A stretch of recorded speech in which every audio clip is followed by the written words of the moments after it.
हमारे पास करने के लिए बहुत सारे काम हैं। इतने काम है कि यदि मैं 5 साल का बजट इस वार्ड में खर्च करूं डेवलपमेंट के लिए, तो वो ऊंट के मुंह में जीरा के बराबर होगा। इतनी ज़्यादा कमियां इस वार्ड में है। वार्ड के जो मूलभूत सुविधाएं हैं उनमें इतनी कमियां हैं, और इतनी कमियों के होते हुए जो हम लोग बात करना चाहते हैं कि उन कमियों को दूर किया क्यों नहीं गया आज तक। इतने सारे ये देख लो आप कि यहाँ पर पिछले 10 साल से जो है वो ट्रिपल इंजन की सरकार है। ये तो आज बात कर रहे हैं ट्रिपल इंजन की सरकार, हमें बेवकूफ बनाने के लिए, पब्लिक को बेवकूफ बनाने के लिए, पब्लिक को बरगलाने के लिए जुमला फेंका गया कि ट्रिपल इंजन की सरकार होएगी तो बढ़िया काम करेगा। मैं ये बताना चाह रहा हूं कि ट्रिपल इंजन की सरकार तो पिछले 10 सालों से चल रही है। यहाँ पे कैबिनेट मिनिस्टर भी इनका, यहाँ पर मेयर भी इनका, और यहाँ पर जो है वो अपना प्रत्याशी जो पार्षद है वो भी इनका। इनके होते हुए भी यहाँ पर जो है जन सुविधाएं उपलब्ध नहीं हो पाई, और इसका मेन कारण ये रहा कि ये समाज को जो है उस आदमी को तो आगे लेना ही नहीं आना चाहते जो आदमी इनको बोल करके कोई बात कहे। ये उस आदमी को अपना टिकट देते हैं, उस आदमी को अपना प्रत्याशी बनाते हैं जो इनके लिए एक रबर स्टैंप का काम करे। हमारा पहले ऐसा ही था, जो हमारा पहले का मेयर था वो बिल्कुल ऐसा था। हमारे यहाँ मूलभूत सुविधाएं, लोगों का आंदोलन, ये सब करने के बाद भी उसके मुंह से ये सब निकलता था कि मैं क्या करूं, मैं क्या करूं, मैं भाजपा का प्रत्याशी हूं, फिर भी मेरी कोई सुनता ही नहीं। हम लोगों ने पब्लिक के बीच में हम इस बात को लेकर के आए। वो कहता जी मैंने जो है न्यूज़पेपर में डाल दिया है, जो आपके यहाँ प्रॉब्लम है ये अपने आप सीआईडी वाले देखेंगे, सरकार तक पहुंचेगी, मंत्री तक पहुंचेगी। भाई वो तो सब बात की बातें हैं कि कहाँ किसके पास पहुंचेगी, लेकिन असल में जनता के जो है प्रतिनिधि है वो आप है। और यदि जनता के प्रतिनिधि होने के बाद आप जनता की आवाज नहीं उठा सकते तो फिर इसका आपको कोई फायदा नहीं है। जनता का यहाँ पर प्रतिनिधि बनने का आपको कोई हक नहीं है। और अब भी ऐसा ही कर रहे हैं। अब जो भाजपा ने प्रत्याशी उतारा है, मुझे तो लग रहा है उनके अंदर वाले लोग ही ये वाली बात करें कि भाजपा ने गलत प्रत्याशी उतार दिया। फैक्ट बता रहा हूं मैं आपको। हम लोगों से जब मिलते हैं, बात करते हैं, तो कहते हैं जी प्रत्याशी ही गलत उतार दिया, कौन वोट देगा उनको। अब ये जो है झंडे लगा दो, ये कर दो, वो कर दो, डेकोरेशन कर दो। अब डेकोरेशन करने से वोट थोड़ा मिलता है। वोट मिलता है पब्लिक के, वोटर के, बहनों भाइयों और बुजुर्गों के दिल में उतरने से, उनको ये बताने के लिए कि सही मायने में मैं आपका हितैषी हूं। और वो हितैषी ये हो नहीं सकते, कभी भी नहीं हो सकते। आप मान लीजिए मेरी बात, ये बिल्कुल कभी हितैषी नहीं हो सकते। जिस आदमी को यहाँ पर जो इन्होंने प्रतिनिधि के लिए अपना प्रत्याशी उतारा है, उस आदमी की वैल्यू समाज की नजर में कुछ ज्यादा नहीं है। क्योंकि हमारे समाज के लोगों ने यह बात कही कि ये आदमी 10 आदमियों से जो सफाई का कार्य पूरे पटेल नगर में करवाना चाहता है। और 10 इसलिए करवाना चाहता है कि वो ठेकेदार है, सरकारी ठेकेदार है, सरकार भी इनकी, ठेकेदार भी इनका। वो 10 आदमियों से जो सफाई करवाना चाहता है, और जो पटेल नगर में काम करने वाले वो 60 हैं। अब 50 आदमी बेचारे कहाँ जाएंगे? उन लोगों को चाहिए ना जी रोजगार। तो ये 10 आदमी में यदि इनकी ट्रिपल जैन की सरकार हो, 10 में ये सफाई करवा देगा, तो 50 लोगों का रोजगार तो खा गया भाई।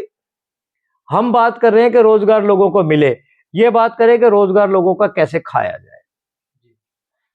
सबसे बड़ा मुद्दा है आपके जो वार्ड का, पानी की समस्या काफी है यहाँ पे। जो वाटर सप्लाई का पानी है वो दूषित आता है या सीवरेज का है। तो क्या इसको लेकर किस तरह का आपका रोड मैप रहेगा? क्या आपने विजन तैयार किया है? जनता को क्या इसको आप जो अपना विजन बताना चाहेंगे? मैं यहाँ पर मैंने सर्वे किया है अपने इस एरिया के अंदर। हमारे एरिया में कोई ऐसा क्षेत्र नहीं, हमारा ही एरिया नहीं, मैं तो अपनी पर्टिकुलर क्योंकि यहाँ का प्रत्याशी हूं तो ये वाली बात कह रहा हूं, नहीं तो पूरे शहर में ये प्रॉब्लम है। और हमारे यहाँ विशेष तौर से कि आज से 2 साल पहले के करीब ये प्रॉब्लम शुरू हुई थी, भयंकर प्रॉब्लम शुरू हुई थी। और उसकी मैंने वीडियो भी जारी की थी कि इतना गंदा पानी उसमें बाल्टी में आ रहा था, काले कलर का पानी, और इतनी दूर से स्मेल आ रही थी उसकी कि उस बाल्टी के पानी के पास कोई खड़ा नहीं हो सकता। पत्रकार लोग भी आए थे, बहुत सारी बातें हुई, उसके बाद वो काम हुआ। और उस काम की प्रॉब्लम जब हमारे लोगों ने एमसी साहब के सामने रखी, ट्रिपल इंजन की सरकार के पहले इंजन के सामने रखी, तो पहला इंजन तो ट्रैक पे ही नहीं चल पाया, वो तो पहले ही उतर गया। कह रहा जी मैंने तो आपकी बात रख दी है, मैंने अखबारों को दे दिया, मैंने सब कुछ कर दिया, लेकिन मेरी कोई सुनता ही नहीं। मैं पार्टी का भी आदमी हूँ। अब पार्टी के आदमी हो आप, प्रत्याशी के जनप्रतिनिधि हो, आपको जनप्रतिनिधि चुनने के लिए विशेष तौर से ये ध्यान रखना पड़ेगा कि जो निगम का बजट है वो सरकारी बजट जैसे हरियाणा गवर्नमेंट का है, इस तरीके से निगम का बजट है, और निगम का बजट का सरकार से कोई संबंध नहीं है। तो फिर आप सरकार के भाई ट्रिपल इंजन क्यों बनना चाह रहे हो? आप ये वाली बात मेरी तरह क्यों नहीं कहते कि हम जो सरकार का बजट है, जो हमारी छोटी सरकार का बजट है, जो हिसार की निगम का बजट है, उसको हमारे लोगों के हित के लिए लगाएंगे। हम नहीं सुनने वाले कि वो क्या कहने वाले हैं। वो अपनी मर्जी कहते रहे, आज वो अपने तरीके से बात करेंगे।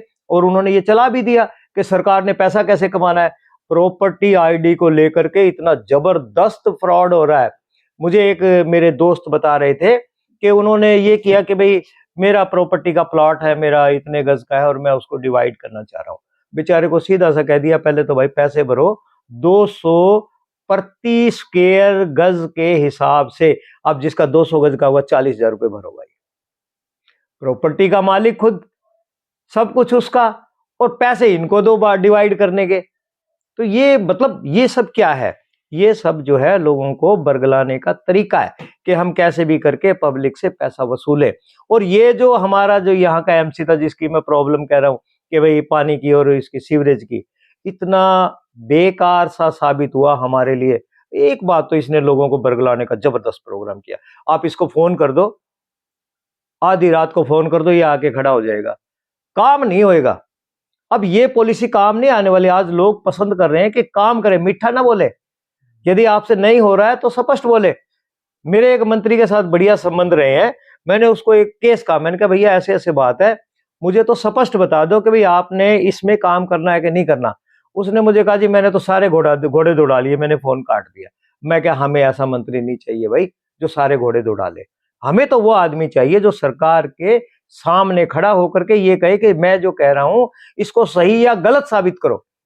यदि आप गलत साबित कर दे हो तो मैं वापस हट जाऊंगा, और यदि सही हो तो इस रास्ते पे चलो। आवारा पशुओं की जो एक बड़ी समस्या है पटेल नगर में, बहुत बड़ी समस्या है, इसको लेकर काफी क्या हादसे भी हुए करना जो, है? इसको किस तरह से आप जो है सोल्व करोगे? इसको सोल्व करने का मैंने बेस्ट, क्योंकि भाजपा का जो मेयर है या जो विधायक है भाजपा के रहे हैं, हाँ जी हाँ जी, वो इसको सोल्व नहीं कर पाए, तो आप किस तरह से सोल्व करेंगे? ये मेरी गारंटी है, कैसे? मैं आपको सोल्व करके दिखाऊंगा। और मैं दावे के साथ कह सकता हूं कि एक इंजन तो पटरी से उतर गया, फिर दूसरा भी उतर जाएगा। ये तो मैं सिर्फ अपने वार्ड की बात कर रहा हूं। सिंपल सी बात है कि हमारे जो है ना उस पे हमें कारण पे जाना पड़ेगा कि हमारे पशु खुले क्यों घूमते हैं। और कारण ये है कि हम घर में सब्जी काटते हैं, छिलका बाहर डाल देते हैं, हम घर में रोटी बनाते हैं, बची हुई वहां रख देते हैं, हम कहते हैं जी पुण्य का काम करना, हमें मंगलवार को चारा डालना, हम घर के सामने डाल देते हैं। तो जो लोग पशु पाल रहे हैं ना, उनके पास बढ़िया मौका है कि पशुओं का पेट तो गलियों से भर ही रहा है, तो हमें क्या जरूरत है करने की। मैं ये बात कहना चाह रहा हूं कि यदि हमारे यहाँ पर हम लोग आते हैं और हमें हमारी पब्लिक पसंद करती है हमारी बात को, तो हम गौशाला के साथ कांटेक्ट करेंगे। जो हमारी गौशाला है यहाँ पे, वहां से हम कांटेक्ट करेंगे और गौशाला से ऐसे अरेंजमेंट करके देंगे गाड़ी के सिस्टम के, कि गाड़ी जो है सुबह उस टाइम आए जिस टाइम लोग पूजा पाठ करके गौ को खाना खिलाना चाहते हैं और गौ को चारा डालना चाहते हैं। तो वो जो गाड़ी आएगी, वो जो गौशाला से हम संपर्क बनवाएंगे लोगों का, तो वो आएगी तो उसके अंदर रोटी डालने का भी जगह होगी, चारा डालने की भी जगह होगी, कोई दान करने वाला वो भी जगह होगी। तो वो वाला जो है सही मायने में गौशाला में पहुंचेगा, जहां गौ माता की इज्जत हो रही है, जहां गौ माता को गौ माता समझा जा रहा है, उनकी पूजा की जा रही है, तो वहां चला जाएगा। अब जब खाना यहाँ पे नहीं मिलेगा गलियों में गाय माता को, तो अपने आप जो पालने वाले हैं वो कहेंगे भाई अब अपने अपने घरों में बांध के इनकी सेवा करो। तो गौ माता की इज्जत भी हो जाएगी, सेवा भी हो जाएगी और हमारी समस्या भी हल हो जाएगी। तो अभी टक्कर किससे मान के चल रहे हो वार्ड में? वार्ड में टक्कर तो वो मारे ना जनाब जिनको दिखाई नहीं दे रहा, हमें तो क्लियर दिखाई दे रहा, हमारा किसी के साथ कोई वो है ही नहीं, मुकाबला ही नहीं है। हम तो बिल्कुल अलग थलग खड़े हैं, पब्लिक की नजर हमारे ऊपर है कि अब जो है सही मायने में काम करने वाले लोग आ रहे हैं। हम लोग जब जा रहे हैं तो हम जाने के बाद में लोग कहते हैं जी हम तो वेट कर रहे थे। अब ये मेरे साथ जो लगा हुआ है सिंबल सब लोगों को पता है कि मैं इस समाज में से नशाखोरी खत्म करना चाह रहा हूँ, मैं समाज में से अनपढ़ता खत्म करना चाह रहा हूँ, मैं समाज में से अंधविश्वास खत्म करना चाह रहा हूँ। मेरा तो पैशन है ये, मेरा मतलब ये नहीं है कि मैं इलेक्शन के लिए ये वाली बात करूं, मेरा तो पैशन है। पिछले 35-40 साल से मैं भारतीय वाल्मीकि धर्म समाज में ये काम करता आ रहा हूँ और इसके लिए हमने स्पेशल प्रोग्राम बनाया। हम बाकायदा माला ग्रहण करते हैं, प्रूफ है हमारे पास इस बात का कि हमारे कितने लोग हिंदुस्तान में माला ग्रहण किए हुए हैं जो इन चीजों से दूर है। तो ये चीज जो हम आपसे कह रहे हैं इसको हम लागू करके दिखाएंगे। अभी चाहेंगे कि आप कांग्रेस से चुनाव लड़ रहे हैं, बीजेपी ने भी अपना कैंडिडेट उतारा है, जो प्रदेश में बीजेपी की सरकार है, विधायक है वो भी एक तरह से बीजेपी को समर्थित एक तरह से उम्मीदवार है, सावित्री जिंदल। जी। तो लोगों में कई बार ये धारणा रहती है कि क्यों ना बीजेपी के पार्षद को जिताया जाए, क्योंकि उन्होंने काम तो वो ज्यादा करा पाएंगे।